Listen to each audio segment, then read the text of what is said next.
செங்கல்ல இருந்து சுண்ணாம்பு வரைக்கும் கஸ்டமருக்கு நாம தானே கேரண்டி. கான்ட்ராக்டர் குமார் மாதிரி ஆளுங்களுக்கு தான் ஜிபிஆரின் டிஎம்டி கம்பிகள்.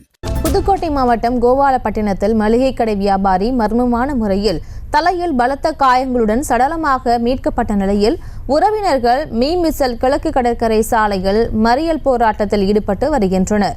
இது தொடர்பான மேலும் விவரங்களை எமது செய்தியாளர் பாக்கியராஜ் வழங்கிட கேட்கலாம். பாக்கியராஜ், வணக்கம். மேலும் விவரம். புதுக்கோட்டை மாவட்டம் ஆவுடையார்கோவில் அருகே கோபாலப்பட்டினம் பகுதியைச் சேர்ந்தவர் நயனா முகமது. 43 வயதான இவர் மீமிசல் கடை வீதியில் மளிகை கடை நடத்தி வருகிறார். இந்த நிலையில் நேற்று இரவு வழக்கம் போல் வியாபாரத்தை முடித்துக் கொண்டு கடையை பூட்டிவிட்டு வீட்டிற்கு சென்றுள்ளார். அப்போது மீமிசலிலிருந்து கோபாலப்பட்டினம் செல்லும் வழியில் தலையின் பின்பகுதியில் காயங்களுடன் நயனா முகமது மயங்கிய நிலையில் சாலை ஓரத்தில் கிடந்துள்ளார். இதனை அறிந்த அப்பகுதியைச் சேர்ந்த பொதுமக்கள் உடனடியாக அவரை மீட்டு மணமேல்குடி அரசு மருத்துவமனையில் அனுமதித்துள்ளனர். அங்கு அவருக்கு தீவிர சிகிச்சை அளிக்கப்பட்ட நிலையில் சிகிச்சை பலனளிக்காமல் பரிதாபமாக உயிரிழந்துள்ளார். இதனைத் தொடர்ந்து அவரது உடல் பிரேத பரிசோதனைக்காக மணமேல்குடி அரசு மருத்துவமனையில் வைக்கப்பட்டுள்ளது. இதற்கிடையில் நயனா முகமது இறப்பில் சந்தேகம் இருப்பதாக கூறி சம்பந்தப்பட்ட குற்றவாளிகளை கைது செய்ய வலியுறுத்தி உறவினர்கள் மற்றும் பொதுமக்கள் மீமிசல் கிழக்கு கடற்கரை சாலையில் மறியல் போராட்டத்தில் ஈடுபட்டனர்.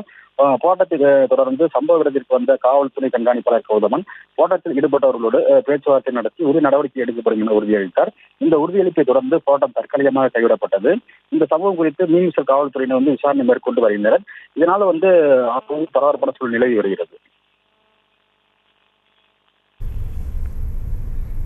விவரங்களுக்கு நன்றி பாக்கியராஜ். செங்கல்ல இருந்து சுண்ணாம்பு வரைக்கும் கஸ்டமருக்கு நாம தானே கேரண்டி. கான்ட்ராக்டர் குமார் மாதிரி ஆளுங்களுக்கு தான் ஜிபிஆரின் டிஎம்டி கம்பிகள்.